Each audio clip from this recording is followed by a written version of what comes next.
The 1 week where we would hope that you're at 100% strength. The 1 week where we have so many buys, where you need the depth. We have a million injuries that we need to discuss. We have bad news in terms of players hitting the IR. Let's go ahead. Let's start pulling some of these up. Our first one going to be somewhat good news, somewhat bad news. Justin Fields will be missing this week. I think everybody knows that at this point. Now, the issue is, with Justin Fields being out, how do we evaluate these other players in Chicago? Because if you want to go through, if you want to say, okay, this means DJ Moore is no longer startable, does the passing volume really go down? Like, can we really project the passing offense in Chicago, where Justin Fields had his first NFL game ever with 300 passing yards about 25 games into his NFL career, maybe 30 games into his NFL career? So although definitely I don't want to come out here and say Justin Fields missing is a good thing for this passing offense, I don't necessarily think it really negatively impacts Cole Kmet or DJ Moore too much. I still rank DJ Moore as like a mid wide receiver 2 this week, low end wide receiver 2. And keep in mind, I was the guy last week saying to sell Justin Fields, to sell DJ Moore, coming off massive performances.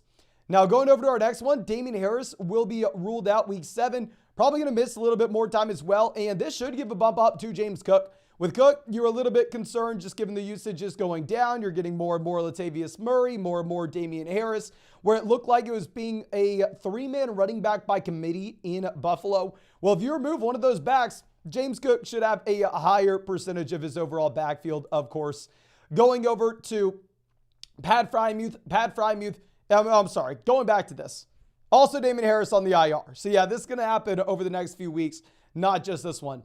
Pat Frymuth ruled out this week, and Pat Frymuth is also getting placed on the IR. This just absolutely crushes me for all those underdog best ball drafts where I thought I was getting a steal. I was pumped to be drafting Pat Frymuth everywhere. It's not like Frymuth was productive in the first place. You're getting Deontay Johnson back this week, and having no Frymuth does mean that you're going to get a little bit more involvement from the receivers here. Of course, it's not like... maybe I'm giving too much credit to Frymuth. Like I said, I drafted him in too many leagues. Now, DK Metcalf, Zach Charbonnet have not been practicing. Neither of them practiced on Thursday. And you still have DK Metcalf as a game time decision for week 7. Now, Metcalf's going to be playing later on. Keep in mind, this is a Seattle game, Seattle, Arizona. So we know it's going to be past the main slate of games at noon. So I would say if DK Metcalf is still a game time decision by the time you have to make those decisions on who you're starting at maybe noon, 1 p.m., depending on where you live, of course, I wouldn't mind going through and benching DK Metcalf. Y'all know this was a sell high guy for us earlier in the year, sell high guy for us this week even. Last year, outside the top 24 wide receivers. The year prior, outside the top 24 wide receivers from a points per game perspective. Plus, if you are looking at DK Metcalf, sitting as like the wide receiver 24, wide receiver 25 right now. I mean, the ceiling doesn't necessarily make sense to roll the dice if we don't get clarity by the time you have to make the decision. Now, going over to Detroit, we have no David Montgomery. Jahmyr Gibbs is going to be playing week 7. And Dan Campbell, for whatever reason, hates Jahmyr Gibbs so much that he essentially comes out here and says, I don't really want to play the guy, but we have no other options. Like I don't want to give this guy a good workload. I don't want to go out there and get him involved.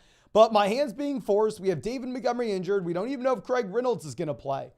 So I would say that you probably got to play Jahmyr Gibbs, especially in that full PPR format where he's going to be more so used as a receiver. I think you do have to fire him up. Now, Kyler Murray, we did get him back at practice. Of course, he will not be playing week 7. I think based off how things are trending, we should most likely get Kyler Murray in either week 8 or week 9. And this should give a bump up to what we have with Hollywood Brown, even if Kyler Murray is that quarterback that the primary reason you like him from a fantasy perspective, of course, is going to be his rushing upside. Now, Darrell Henderson will be active week 7. And I saw earlier in the chat, I have seen a lot of people coming out saying, who's the running back to get from the Rams, right? Should I go grab Myles Gaskin? Should I go grab Darrell Henderson? Should I go grab Zach Evans? And what I would say is, honestly, none of the above. Because, let me pull up some of these questions. They are just absolutely everywhere in this live chat right now. But we can all sit here and we can all argue back and forth. Oh, I think it's going to be Zach Evans. Oh, I think it's going to be Myles Gaskin. Oh, I think it's going to be Darrell Henderson. Oh, I think it's going to be a committee where everybody is not exciting. Everybody we should go through and bench. I don't know. It doesn't matter if Darrell Henderson makes the most sense. We don't know what the situation is going to be like. It's not like any of these running backs are great talents. It could just be a three-man split backfield. You could go with Darrell Henderson, and then maybe it's the Myles Gaskin, Zach Evans show. You could go Zach Evans, and maybe it's the Darrell Henderson, Myles Gaskin show. You could go, Myles Gaskin, and maybe it's the Zach Evans, Darrell Henderson show.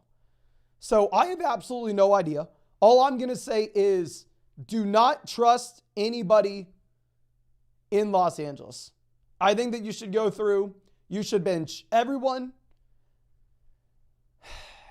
And if we end up getting someone going out there and crushing, then we know that's going to be the guy that we go with next week because, while we had Kyren Williams as that sell-high player earlier this week, now largely due to this ankle injury, looks like it's worse than a lot of people initially assumed. Kyren Williams will be going on the IR and missing 4 games. So I like the idea of rostering Zach Evans. I like the idea of rostering Darrell Henderson. Just don't start them this week. And instead, let's see what happens. And then next week, we will go through and we will play the starting running back there. But as we pull up our next few questions, of course, if you have not done so already, ladies and gentlemen, please go down there, drop a like on this live stream. Today's day 176 of live streaming every single day. Not going to miss a day until 2024. So please also make sure you subscribe to the channel if somehow you're not subscribed already. And if you wanted to check out any of those pick'ems over on Underdog Fantasy, I'll go through and show you some of my favorite pick'ems. One, Chris Godwin for fewer than 59.5 total yards. And then another one that I really do like is going to be Bijan Robinson to have more than 12 fantasy points this week. You can find that link in the live chat description comment section. Promo code FLOCK is going to get you a 100% deposit match plus our rest of season fantasy football rankings. And now is by far and away the best time to get on Underdog Fantasy because, one, if you're new, you're going to get a Lamar Jackson special pick'em more than less than half a total yard for tomorrow. 2, they have a site-wide special, LeBron James more than less than half a total point for NBA tip-off.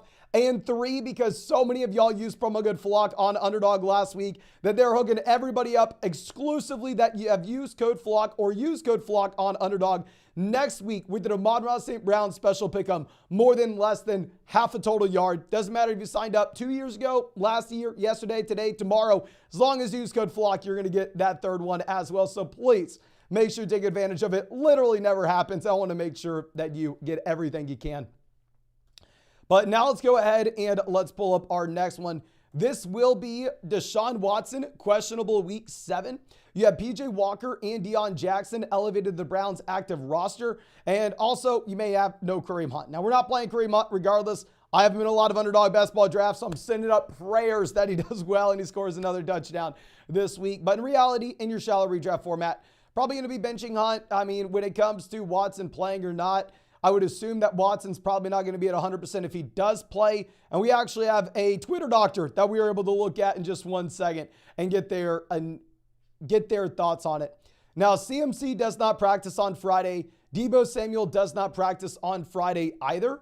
So if we do not get news about these players tonight or tomorrow morning, I would say we probably have to go through and plan on benching them. Of course, if you have Jordan Mason and Christian McCaffrey, then you are loving life. Then it doesn't matter. You can go through and you can say, I'm just going to play the starting running back for the 49ers. Or maybe someone else picked up Jordan Mason and you have CMC and you really want to roll the dice. I would go in that case, pick up Elijah Mitchell just in case CMC does not play, because it always could be Elijah Mitchell as well, which is why I think it's very difficult for you to just pencil in Jordan Mason. I mean, without knowing if CMC will play or not, and also without knowing if Elijah Mitchell could be the guy. Now, Brian Hoyer will start for the Raiders. Not going to change anything with Devontae Adams. It looks like Jimmy G, not a big Adams fan anyway. I do think that just means you lower Jacoby Myers down your rankings.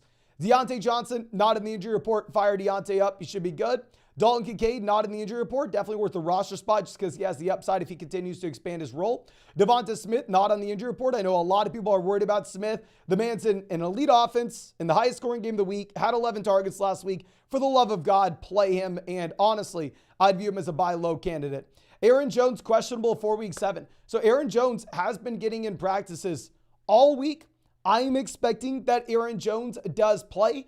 I am playing Aaron Jones against the Denver Broncos, but it is a little bit difficult just considering the fact that, of course, I mean, this is a later game. So if you have one of those spots where you need to make a decision early, I don't know. I'm planning on Aaron Jones, though. Now, we're going to go ahead, pull this up from Deepak Chona. Sports MD Analysis on Twitter puts out some great stuff. Corey from flockfantasy.com sent me this thread, I believe, a few weeks ago. Really like looking at his threads before the game. Definitely recommend throwing him a follow. But anyway, we're going to go through and we're going to look at what he is saying. He is putting out there saying CMC, he's leaning slightly towards playing. Typically, player's going to miss 1 week, but CMC typically plays through injuries. Just my thought process is, I know CMC, you're a Warrior. I get it. But come on, this team's trying to win the Super Bowl. I think the Monday night game against the Vikings where you're a 7-point favorite doesn't matter too much. And then saying Deebo Samuel most likely going to be missing this game. Now, Saquon Barkley should be good to go. Looks like Saquon Barkley will continue to get better. He is saying that Aaron Jones data projects 75% chance of playing. Older running backs tend to see fewer touches the first game back post-hamstring. Like I said, personally, I think with the matchup that we have going up against Denver, I'm going to go ahead and I'm going to start him almost regardless. Now, Justin Fields, lean towards week 9 return. Week 8 possible, but would be really pushing it for the strength. David Montgomery, most likely going to be missing 2 weeks. He has a week 9 bye, so most likely coming back in week 10. DK Metcalf, slightly leaning towards playing. Moderate performance dip due to having 2 separate injuries. Deontay, fully good to go. Jahmyr Gibbs, expect a big workload, even though Dan Campbell coming out saying, oh yeah, I would rather not give this guy workload, but at the same time, we have no other option. Thanks, Dan Campbell, for throwing that out there into the wind. And Greg Reynolds, we don't know if he's going to be playing or not. Looks like it's more so going to be that game time decision. But if Greg Reynolds does play, then obviously, I mean, Jahmyr Gibbs a little bit less exciting, even though if Reynolds is banged up, we should expect him to be limited in this game. Now, Austin Eckler should continue to get better. Sam Laporta looks good to go. And real quick side note, I know we're going to go over this in a live stream later today, but maybe you need to get on it before they actually move the pick'em. But if you're looking at Sam Laporta, I would not do this with even odds, but you're actually going to get a 2x multiplier on your pick'em slip if you go through and put Sam Laporta for having a touchdown today. Like I said, even odds, I'm not interested, but if we're going to be able to hit a 2x multiplier with that pick'em slip, if we include that, I think that at those, I do like it. But going back over to what we had here. Deshaun Watson, practice progression suggests that he's playing. Small rotator cuff tear, not likely to drop his performance if active. What I was reading on Twitter, I was reading that you may end up looking at Watson being unable to push the ball down the field effectively as he has in the past. So I would personally be very hesitant to go through and play Watson. But that's just me. Smith should be good to go. Not worried about Smith in the slightest, as we already discussed. Tyler Lockett is going to be playing. Expect him to take a slight step backwards. Daniel Jones to be determined. Most likely going to sit. There's no reason for Daniel Jones to go out there and play in a lost season. Kyren Williams, we already looked on the IR. Frymuth on the IR. Kareem Hunt looks like he's going to play. Ultimately, if Kareem Hunt does miss, you're excited about Jerome Ford. If Kareem Hunt does play, you're not. Ramondre Stevenson should be good to go. Zach Charbonnet most likely is going to miss. Obviously, we're starting Walker regardless. I think that should primarily be it, though, for this live stream. Please let me know in the chat if there were any injuries that we did not discuss that you want to hear about. And as we wait to see if we have any more of those questions, please, if you have not done so already, drop a like on the stream, subscribe to the channel if you play fantasy football. And if you wanted to check out any of those pick'ems over on Underdog Fantasy, like I said, now is by far and away the best time to do so. Promo code FLOCK, 100% deposit match, our rest of season fantasy football rankings and tiers. Plus, if you're new to Underdog, a Lamar Jackson special pick'em more than less than half a total yard for tomorrow's games. Plus a site-wide special, more than less than half a point for LeBron James this week. And only with code FLOCK will you be getting an Amon-Ra St. Brown special pick'em next week. Underdog's hooking everybody up specifically because we had so many people use promo code FLOCK on Underdog last week. Doesn't matter if you signed up 2 years ago, last year, yesterday, today, tomorrow. As long as you use code FLOCK, you will be getting that next week as well. So please, make sure you take advantage of it. See that we have some JSN questions. Y'all know I've been saying that Jackson Smith-Njigba is a buy low candidate for us.